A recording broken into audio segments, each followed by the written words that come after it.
This story is dedicated to Peach Mackay and Prism Ghostly. You can help the Black Dog Chronicles, please, by pushing the like button and commenting below. You can also show your thanks by leaving me a tip. Just push the thanks button and choose your amount. Thank you for all of your support. And now, on with the tale. A Case of Eavesdropping by Algernon Blackwood. Read for you by Huw Carr. Jim Shorthouse was the sort of fellow who always made a mess of things. Everything with which his hands or mind came into contact issued from such contact in an unqualified and irredeemable state of mess. His college days were a mess. He was twice rusticated. His school days were a mess. He went to half a dozen, each passing him to the next with a worse character, and in a more developed state of mess.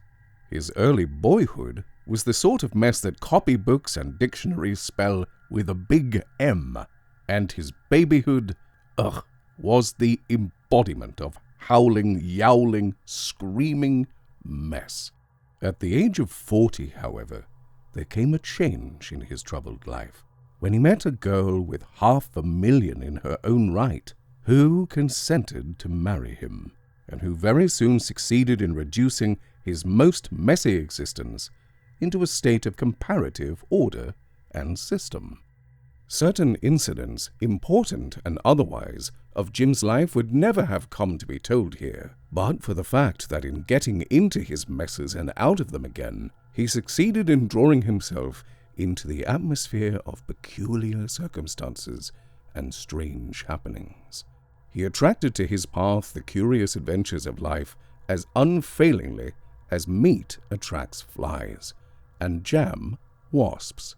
It is to the meat and jam of his life, so to speak, that he owes his experiences.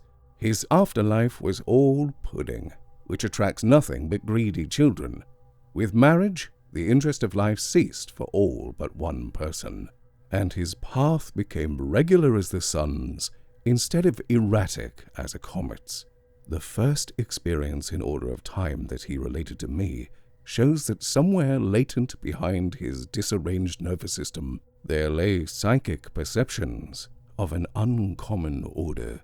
About the age of 22, I think after his first rustication, his father's purse and patience had equally given out, and Jim found himself stranded high and dry in a large American city. High and dry, and the only clothes that had no holes in them safely in the keeping of his uncle's wardrobe. Careful reflection on a bench in one of the city's parks led him to the conclusion that the only thing to do was to persuade the city editor of one of the daily journals that he possessed an observant mind and a ready pen, and that he could do good work for your paper, sir, as a reporter.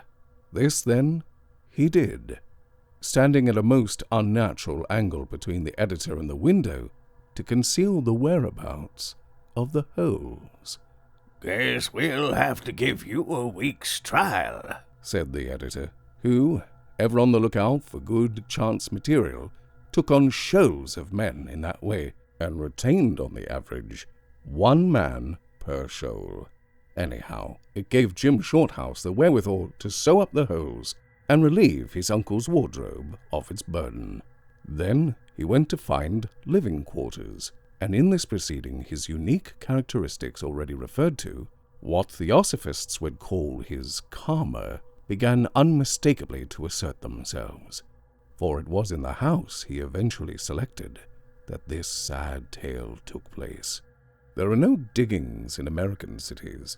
The alternatives for small incomes are grim enough. Rooms in a boarding house where meals are served, or in a room house where no meals are served, not even breakfast. Rich people live in palaces, of course, but Jim had nothing to do with such like. His horizon was bounded by boarding houses and room houses, and owing to the necessary irregularity of his meals and hours, he took the latter. It was a large, gaunt-looking place in a side street, with dirty windows and a creaking iron gate. But the rooms were large, and the one he selected and paid for in advance was on the top floor. The landlady looked gaunt and dusty as the house, and quite as old. Her eyes were green and faded, and her features large. "Well," she twanged, with her electrifying western drawl, "that's the room if you like it, and that's the price I said. Now, if you want it, why, just say so. And if you don't, why, it don't hurt me any." Jim wanted to shake her, but he feared the clouds of long accumulated dust in her clothes. And as the price and size of the room suited him, he decided to take it. "Anyone else on this floor?" he asked. She looked at him queerly out of her faded eyes before she answered. "None of my guests have ever put such questions to me before," she said. "but I guess you're different. Why, there's no one at all but an old gent that stayed here every bit of 5 years. He's over there," pointing to the end of the passage. "Ah, I see," said Shorthouse feebly. "So I'm alone up here?" "Reckon you are. Pretty near," she twanged out, ending the conversation abruptly by turning her back on her new guest and going slowly and deliberately downstairs. The newspaper work kept Shorthouse out most of the night. 3 times a week he got home at 1 a.m. and 3 times at 3 a.m. The room proved comfortable enough, and he paid for a second week. His unusual hours had so far prevented his meeting any inmates of the house, and not a sound had been heard from the old gent who shared the floor with him. It seemed a very quiet house. One night, about the middle of the second week, he came home tired after a long day's work.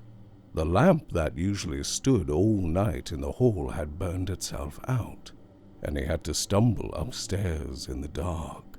He made considerable noise in doing so, but nobody seemed to be disturbed. The whole house was utterly quiet, and probably everybody was asleep. There were no lights under any of the doors. All was in darkness.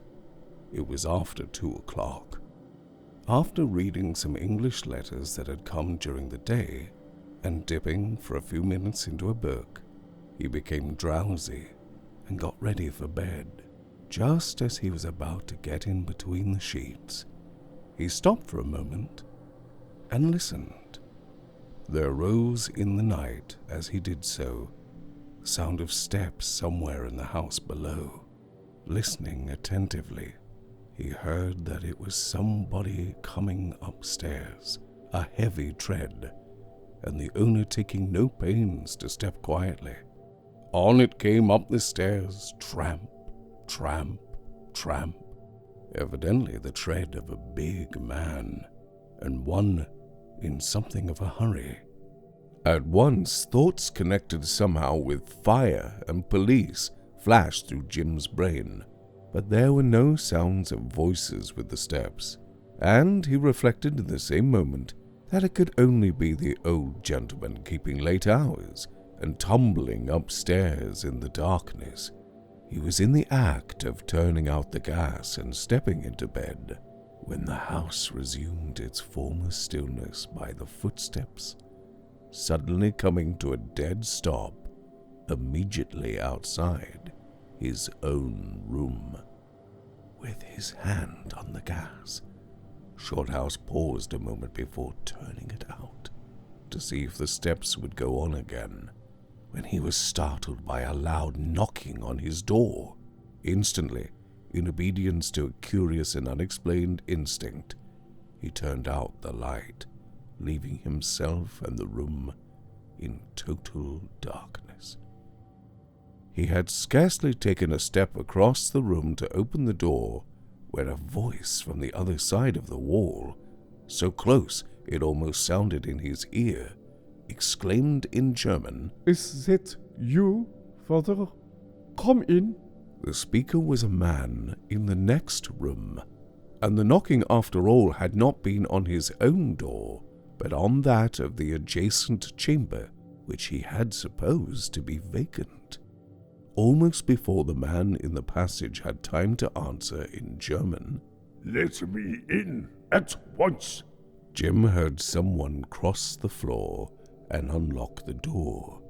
Then it was slammed to with a bang, and there was audible the sound of footsteps about the room, and of chairs being drawn up to a table and knocking against furniture on the way. The men seemed wholly regardless of their neighbors' comfort, for they made noise enough to waken the dead. Serves me right for taking a room in such a cheap hole, reflected Jim in the darkness. Wonder whom she's let the room to. The 2 rooms the landlady had told him were originally one.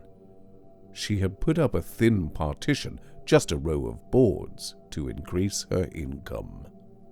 The doors were adjacent, and only separated by the massive upright beam between them.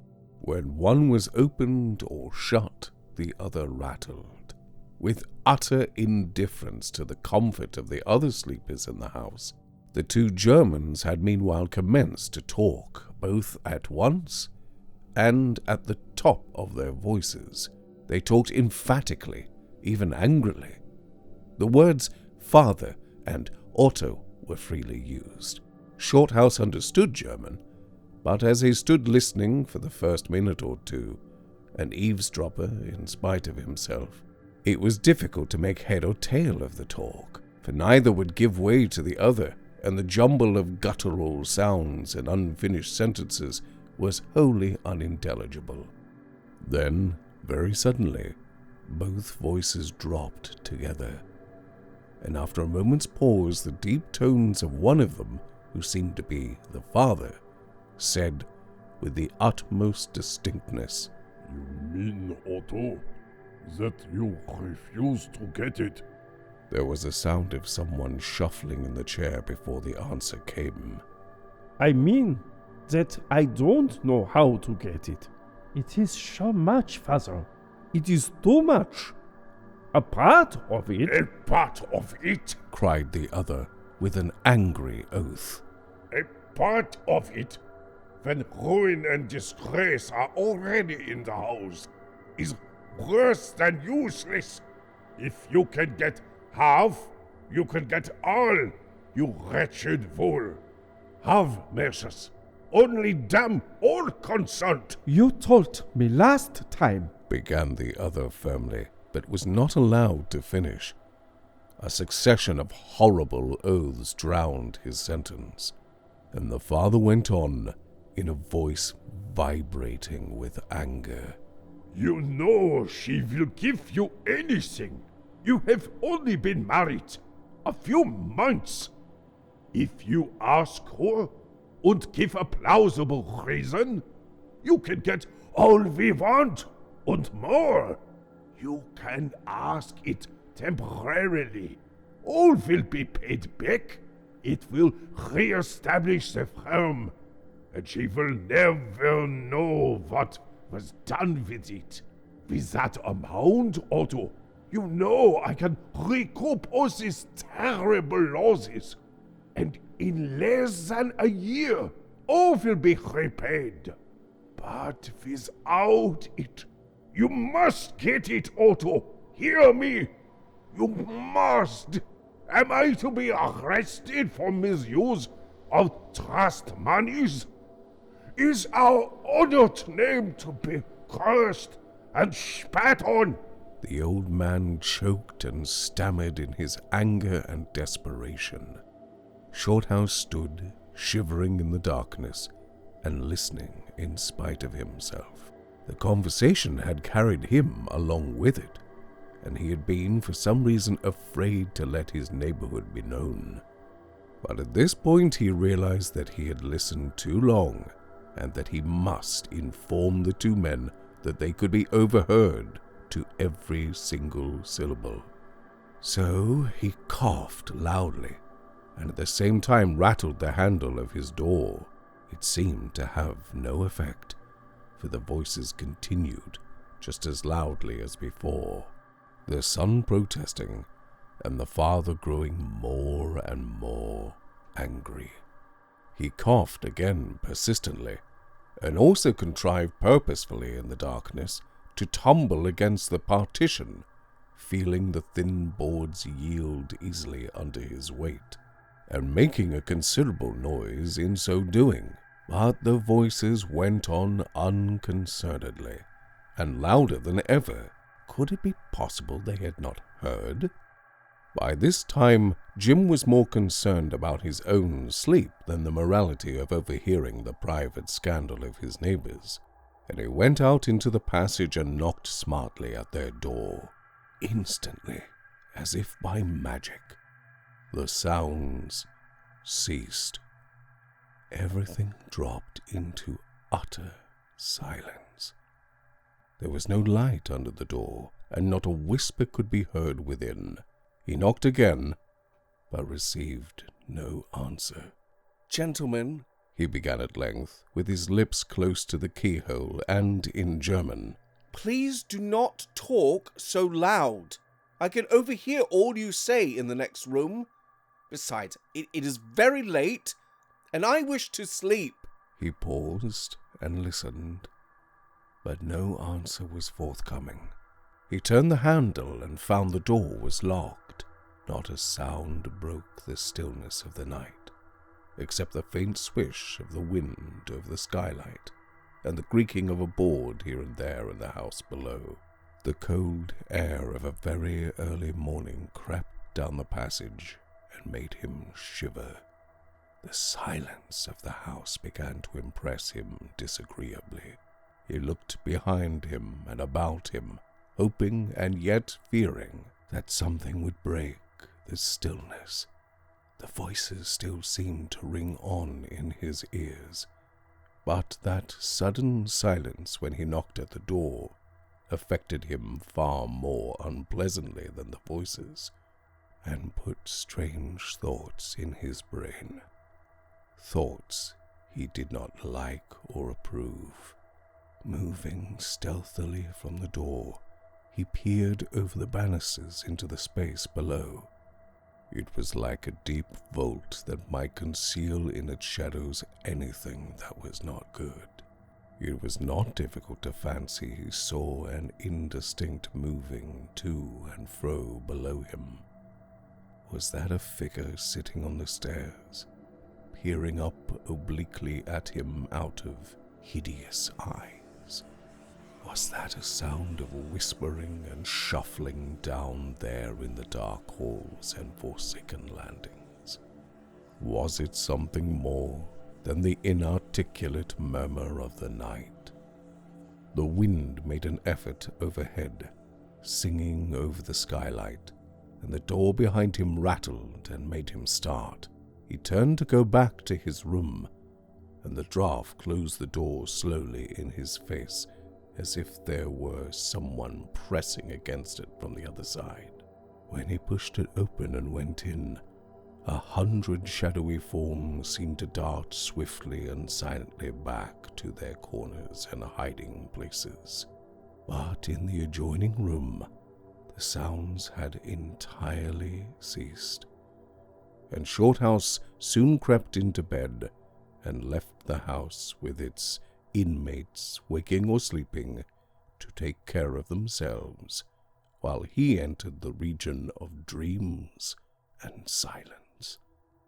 Next day, strong in the common sense that the sunlight brings, he determined to lodge a complaint against the noisy occupants of the next room, and make the landlady request them to modify their voices at such late hours of the night and morning.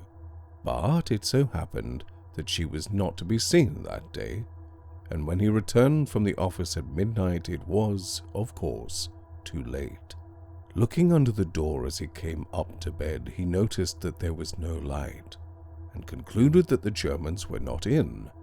So much the better. He went to sleep about 1 o'clock, and fully decided that if they came up later and woke him with their horrible noises, he would not rest till he had roused the landlady and made her reprove them with that authoritative twang, in which every word was like the lash of a metallic whip.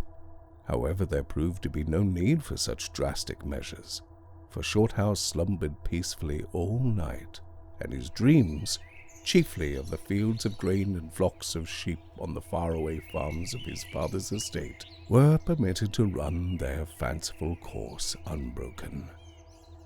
2 nights later, however, when he came home tired out after a difficult day, and wet and blown about by one of the wickedest storms he had ever seen, his dreams, always of the fields and sheep, were not destined to be so undisturbed. He had already dozed off in that delicious glow that follows the removal of wet clothes and the immediate snuggling under warm blankets, when his consciousness, hovering on the borderland between sleep and waking, was vaguely troubled by a sound that rose indistinctly from the depths of the house, and, between the gusts of wind and rain, reached his ears with an accompanying sense of uneasiness and discomfort. It rose on the night air with some pretense of regularity, dying away again in the roar of the wind to reassert itself distantly in the deep, brief hushes of the storm. For a few minutes Jim's dreams were colored only, tinged as it were, by this impression of fear approaching from somewhere insensibly upon him. His consciousness at first refused to be drawn back from that enchanted region where it had wandered, and he did not immediately awaken. But the nature of his dreams changed unpleasantly. He saw the sheep suddenly run huddled together, as though frightened by the neighborhood of an enemy, while the fields of waving corn became agitated as though some monster were moving uncouthly among the crowded stalks. The sky grew dark, and in his dream an awful sound came somewhere from the clouds. It was in reality the sound downstairs, growing more distinct. Shorthouse shifted uneasily across the bed with something like a groan of distress. The next minute he awoke and found himself sitting straight up in bed, listening. Was it a nightmare? Had he been dreaming evil dreams that his flesh crawled and the hair stirred on his head?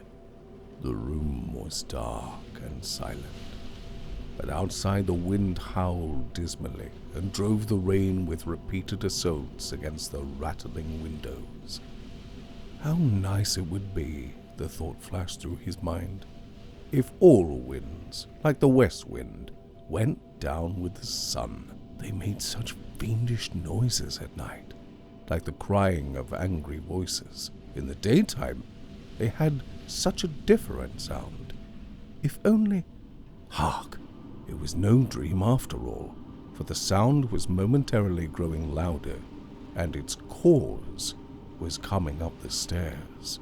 He found himself speculating feebly what this cause might be, but the sound was still too indistinct to enable him to arrive at any definite conclusion. The voice of a church clock striking 2 made itself heard above the wind. It was just about the hour when the Germans had commenced their performance 3 nights before. Shorthouse made up his mind that if they began it again, he would not put up with it very long. Yet he was already horribly conscious of the difficulty he would have of getting out of bed. The clothes were so warm and comforting against his back. The sound, still steadily coming nearer, had by this time become differentiated from the confused clamor of the elements, and had resolved itself into the footsteps of 1 or more persons. The Germans, hang 'em, thought Jim. What on earth is the matter with me? Never felt so queer in all my life. He was trembling all over, and felt as cold as though he were in a freezing atmosphere. His nerves were steady enough, but he was conscious of a curious sense of malaise and trepidation, such as even the most rigorous men have been known to experience when in the first grip of some horrible and deadly disease. As the footsteps approached, this feeling of weakness increased. He felt a strange lassitude creeping over him, a sort of exhaustion, accompanied by a growing numbness in the extremities, and a sensation of dreaminess in the head, as if perhaps the consciousness were leaving its accustomed seat in the brain and preparing to act on another plane. Yet strange to say, as the vitality was slowly withdrawn from his body, his senses seemed to grow more acute. Meanwhile, the steps were already on the landing at the top of the stairs, and Shorthouse, still sitting upright in bed, heard a heavy body brush against his door and along the wall outside. Almost immediately afterwards, the loud knocking of someone's knuckles on the door of the adjoining room. Instantly, though so far not a sound had proceeded from within, he heard, through the thin partition, a chair pushed back, and a man quickly cross the floor and open the door. Ah, it's you. He heard in the son's voice. Had the fellow then been sitting silently in there all this time, waiting for his father's arrival? To Shorthouse it came not as a pleasant reflection by any means. There was no answer to this dubious greeting, but the door was closed quickly, and then there was a sound as if a bag or parcel had been thrown on a wooden table and had slid some distance across it before stopping. What's that? Asked the son with anxiety in his tone. You may know before I go, returned the other gruffly. Indeed, his voice was more than gruff. It betrayed ill-suppressed passion. Shorthouse was conscious of a strong desire to stop the conversation before it proceeded any further, but somehow or other, his will was not equal to the task, and he could not get out of bed. The conversation went on, every tone and inflection distinctly audible above the noise of the storm.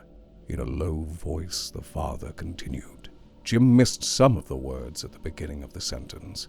It ended with, but now they've all left, and I've managed to get up to you.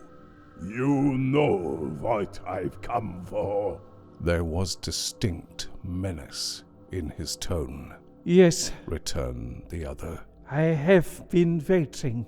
And the money? Asked the father impatiently. No answer. You've had 3 days to get it in, and I've contrived to stave off the worst so far. But tomorrow is the end. No answer. Speak, Otto. What have you got for me? Speak, my son, for God's sake. Tell me. There was a moment's silence during which the old man's vibrating accents seemed to echo through the room. Then came in a low voice the answer. I have nothing. Otto! Cried the other with passion. Nothing? I can get nothing. Came almost in a whisper. You lie! Cried the other in a half-stifled voice. I swear you lie! Give me the money! A chair was heard scraping along the floor. Evidently the men had been sitting over the table, and one of them had risen. Shorthouse heard the bag or parcel drawn across the table, and then a step, as if one of the men were crossing to the door. Father, what's in that? I must know, said Otto, with the first signs of determination in his voice. There must have been an effort on the son's part to gain possession of the parcel in question, and on the father's to retain it, for between them it fell to the ground. A curious rattle followed its contact with the floor. Instantly there were the sounds of a scuffle. The men were struggling for the possession of the box, the elder man with oaths and blasphemous imprecations, the other with short gasps that betokened the strength of his effort. It was of short duration, and the younger man had evidently won, for a minute later was heard his angry exclamation. I knew it! Her jewels! You scoundrel! You shall never have them! It is a crime! The elder man uttered a short, guttural laugh, which froze Jim's blood and made his skin creep. No word was spoken, and for the space of 10 seconds there was a living silence. Then the air trembled with the sound of a thud, followed immediately by a groan and the crash of a heavy body falling over onto the table. A second later there was a lurching from the table onto the floor and against the partition that separated the rooms. The bed quivered an instant at the shock, but the unholy spell was lifted from his soul, and Jim Shorthouse sprang out of bed and across the floor in a single bound. He knew that ghastly murder had been done, the murder by a father of his son. With shaking fingers but a determined heart, he lit the gas, and the first thing in which his eyes corroborated the evidence of his ears was the horrifying detail that the lower portion of the partition bulged unnaturally into his own room. The glaring paper with which it was covered had cracked under the tension, and the boards beneath it bent inwards towards him. What hideous load was behind them? He shuddered to think. All this he saw in less than a second. Since the final lurch against the wall, not a sound had proceeded from the room, not even a groan or a footstep. All was still but the howl of the wind, which to his ears had in it a note of triumphant horror. Shorthouse was in the act of leaving the room to rouse the house and send for the police. In fact, his hand was already on the doorknob when something in the room arrested his attention. Out of the corner of his eyes, he thought he caught sight of something moving. He was sure of it, and turning his eyes in the direction, he found he was not mistaken. Something was creeping slowly towards him along the floor. It was something dark and serpentine in shape, and it came from the place where the partition bulged. He stooped down to examine it with feelings of intense horror and repugnance, and he discovered that it was moving towards him from the other side of the wall. His eyes were fascinated, and for the moment he was unable to move. Silently, slowly, from side to side, like a thick worm, it crawled forwards into the room beneath his frightened eyes, until at length he could stand it no longer and stretched out his arm to touch it. But at the instant of contact he withdrew his hand with a suppressed scream. It was sluggish, and it was warm, and he saw that his fingers were stained with living crimson. A second more and Shorthouse was out in the passage with his hand on the door of the next room. It was locked. He plunged forward with all his weight against it, and the lock giving way, he fell headlong into a room that was pitch dark and very cold. In a moment he was on his feet again and trying to penetrate the blackness. Not a sound, not a movement, not even the sense of a presence. It was empty, miserably empty. Across the room he could trace the outline of a window with rain streaming down the outside and the blurred lights of the city beyond. But the room was empty, appallingly empty, and so still. He stood there, cold as ice, staring, shivering, listening.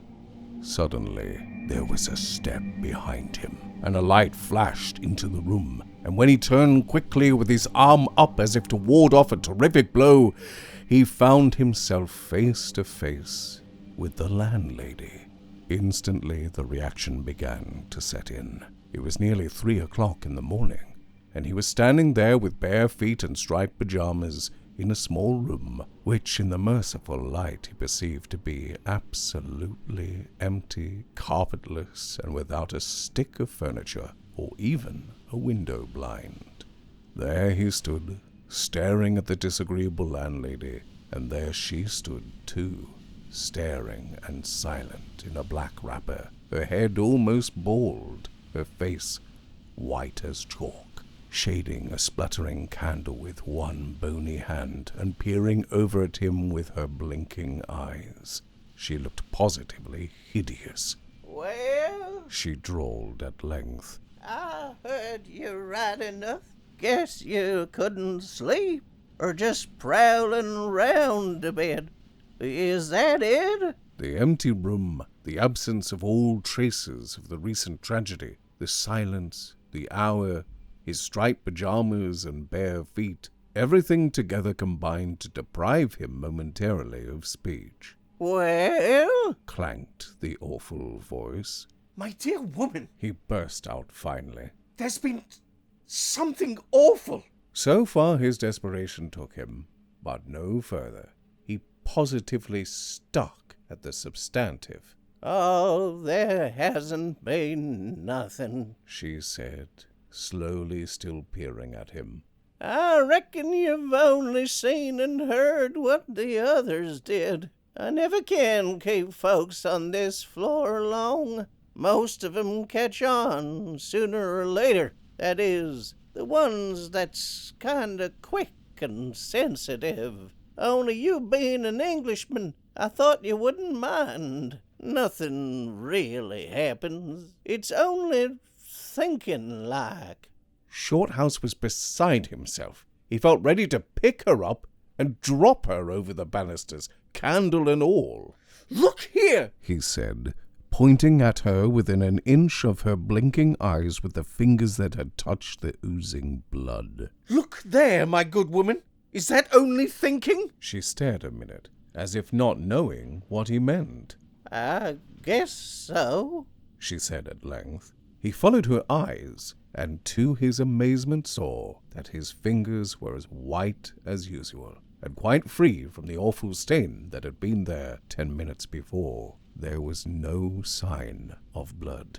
No amount of staring could bring it back. Had he gone out of his mind? Had his eyes and ears played such tricks with him? Had his senses become false and perverted? He dashed past the landlady, out into the passage, and gained his own room in a couple of strides. Whew! The partition no longer bulged. The paper was not torn. There was no creeping, crawling thing on the faded old carpet. It's all over now. Drawled the metallic voice behind him. I'm going to bed again. He turned and saw the landlady slowly going downstairs again, still shading the candle with her hand and peering up at him from time to time as she moved. A black, ugly, unwholesome object, he thought, as she disappeared into the darkness below, and the last flicker of her candle threw a queer-shaped shadow along the wall and over the ceiling. Without hesitating a moment, Shorthouse threw himself into his clothes and went out of the house. He preferred the storm to the horrors of that top floor, and he walked the streets till daylight. In the evening he told the landlady he would leave the next day, in spite of her assurances that nothing more would happen. He never comes back, She said. that is, not after he's killed. Shorthouse gasped. You gave me a lot for my money. He growled. Well, it ain't my show. She drawled. I'm no spirit medium. You take chances. Some'll sleep right along and never hear nothing. Others like yourself are different and get the whole thing. Who's the old gentleman? Does he hear it? Asked Jim. There's no old gentleman at all. She answered coolly. I just told you that to make you feel easy, like in case you did hear anything. You were all alone on that floor. Say now, She went on after a pause, in which Shorthouse could think of nothing to say but unpublishable things. say now, do tell. Did you feel sort of cold when the show was on? Sort of tired and weak? I mean, as if you might be going to die? How can I say? He answered savagely. What I felt, God only knows. Well, but he won't tell. She drawled out. Only I was wondering how you really did feel. Because the man who had that room last, was found one morning in bed. In bed? He was dead. He was the one before you. Oh, you don't need to get rattled so. You're all right. And it all really happened, they do say. This house used to be the private residence some 25 years ago, and a German family by the name of Steinhardt lived here. They had a big business in Wall Street and stood way up in things. Ah, said her listener. Oh, yes, they did. Right at the top. Till one fine day it all bust, and the old man skipped with the boodle. skipped with the boodle? That's so. She said. Got clear away with all the money, and the son was found dead in his house. Committed suicide, it was thought, though there was some who said he couldn't have stabbed himself and fallen in that position. They said he was murdered. The father died in prison. They tried to fasten the murder on him, but there was no motive or no evidence or no something. I forget now. Very pretty, Shorthouse said. I'll show you something mighty queer anyways. She drawled. If you'll come upstairs a minute, I've heard the steps and voices lots of times. They don't faze me any. I just as lief hear so many dogs barking. You'll find the whole story in the newspapers if you look it up. Not what goes on here, but the story of the Germans. My house would be ruined if they told all, and I'd sue for damages. They reached the bedroom, and the woman went in and pulled up the edge of the carpet where Shorthouse had seen the blood soaking in the previous night. Look there, if you feel like it, said the old hag. Stooping down, he saw a dark, dull stain in the boards that corresponded exactly to the shape and position of the blood as he had seen it. That night he slept in a hotel, and the following day sought new quarters. In the newspaper on file in his office, after a long search, he found 20 years back the detailed story, substantially as the woman had said, of Steinhardt and Co.'s failure, the absconding and subsequent arrest of the senior partner, and the suicide or murder of the son, Otto. The landlady's room house had formerly been their private residence.